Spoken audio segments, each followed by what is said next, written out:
नमस्ते दोस्तों, आज हम बात करेंगे हॉटवर्क काम करते टाइम एक फायर वॉचर का ड्यूटी क्या है उसके बारे में बात करेंगे। उससे पहले आइए जानते हैं फायर वॉचर किसको कहा जाता है।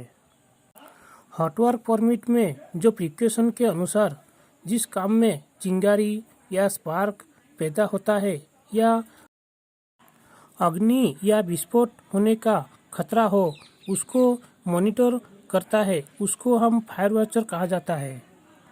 अब आइए जानते हैं फायर वॉचर का जो ड्यूटी है क्या होता है। हॉटवर्क काम करने से पहले फायर ब्लैंकेट से एक बूथ बनाना है जो हॉटवर्क टाइम में जो चिंगारी होता है वो बाहर ना निकले। जहाँ पर आप हॉटवर्क काम करेंगे उस टाइम में हाउसकीपिंग करना है। उसके साथ में जो भी जलने वाला जो पदार्थ होता है उसको वहाँ से हटाना है, यानी कि रिमूव करना है। मान लीजिए कोई मटेरियल जो हट नहीं पा रहा है, वो जो जलने वाला पदार्थ होता है उसके ऊपर में फायर ब्लैंकेट जो है उसको ढक के रखना है, जब भी काम के दौरान में कहीं पे आग ना जल पाए।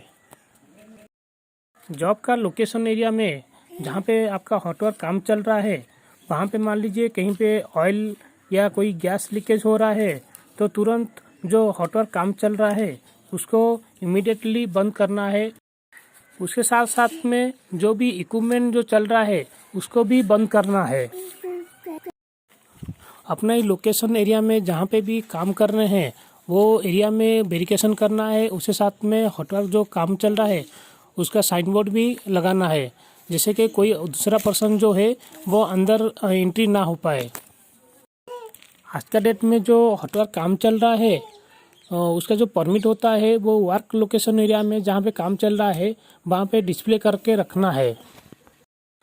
उसी साथ में जो हॉटवर्क काम का जो परमिट है, मान लीजिए हाइट में काम चल रहा है, हाइट का भी परमिट उसी साथ में होना चाहिए। और उसी साथ में जो लाइटिंग का जो रिक्वायरमेंट होता है, जो जिस प्रकार का काम है इस टाइप का लाइटिंग भी होना चाहिए। रात का टाइम में लाइटिंग जो है अवेलेबल होना चाहिए। जो भी जॉब लोकेशन एरिया में इमरजेंसी कॉन्टैक्ट नंबर डिस्प्ले होना चाहिए। उसके साथ में जो फायर वॉचर होता है उसको इतना नॉलेज होना चाहिए जो भी इमरजेंसी टाइम में कॉल कर सके। और उसके साथ में जो कहीं पे भी छोटा कहीं पे फायर होता है वो फायर को वो कंट्रोल कर सके। कहीं पे आग लगता है या विस्फोट होता है तो क्या करना है उस टाइम में उसके ऊपर में जानकारी होना चाहिए। उसके साथ में असेंबली पॉइंट में इमरजेंसी कॉन्टैक्ट नंबर में बारे में पता होना चाहिए, यानी कि इमरजेंसी टाइम में किसको कॉल करके बुलाना है और कैसे आदमी लोग को असेंबली पॉइंट तक पहुंचाना है उसके बारे में भी इसको जानकारी होना चाहिए। जब भी हॉटवर्क का काम ख़त्म हो जाता है तो फायर वॉचर का ड्यूटी भी वहीं पे आधा घंटा रहता है, क्योंकि कभी भी आग का चिंगारी रह के कभी आग का फायर ना हो जाए, इसीलिए आधा घंटा वहीं पे प्रेजेंट होके रहना पड़ता है।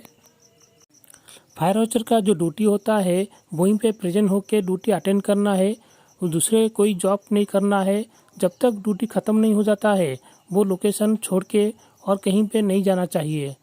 तो ये होता है फायर वॉचर का जो ड्यूटी है, रिस्पॉन्सिबिलिटी होता है, ये सब रूल को फॉलो करना है और फायर वॉचर का ड्यूटी निभाना है।